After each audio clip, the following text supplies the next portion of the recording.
শীতকালের রাতে যখন অন্য কিছু খেতে মন চায় না, চায় গরম গরম চাউমিন খেতে মন। তো সেই মতো আজকেই বানিয়ে নিলাম গরম গরম চাউমিন। তো ফার্স্টেই চাউমিনটাকে সেদ্ধ করে রেখেছিলাম হালকা করে, তারপর সব সবজিগুলো মা কেটে দিয়েছিল। সবজিগুলো কাটার পর কড়াইতে তেল দিয়ে গরম হতে দিয়েছিলাম। আমি কিন্তু দুটো রকম তেল দিয়ে সবসময় রান্না করি, আমার ভালো লাগে সর্ষের তেল আর রিফাইন অয়েল একসাথে। তো একটা বাটিতে ম্যাগি মশলাগুলোকে আলাদা করে রেখেছিলাম। তারপর সবজিগুলো সেদ্ধ হতে দিলাম 5 মিনিটের মতন। বারবার ঢাকা খুলে দেখছিলাম সেদ্ধ হচ্ছে কিনা।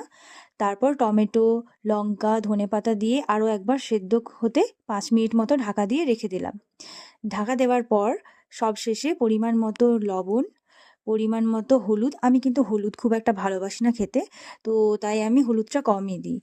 আর ম্যাগি মশলা যেটা ছিল সেটা অর্ধেকটা আমি সবজির মধ্যে দিয়ে নাড়িয়ে চাড়িয়ে আবার ঢাকা দিয়ে 5 মিনিট মতো সেদ্ধ হতে দিয়েছিলাম।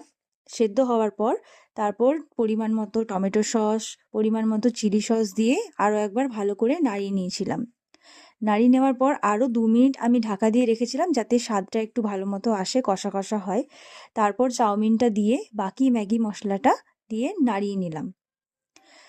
নাড়িয়ে নেওয়ার পর দেখো, মাখার পর কি ভালোটাই না লাগছে। আর গরম গরম চাউমিন খেতে শীতের রাতে যে কি ভালো লাগে, জাস্ট অসাধারণ। আর ওপর থেকে প্রথমে আমি বলে নিই নিরামিষ করেছিলাম, আর ওপর থেকে পেঁয়াজ ছড়িয়ে নিয়েছিলাম। অসাধারণ হয়েছিল জাস্ট।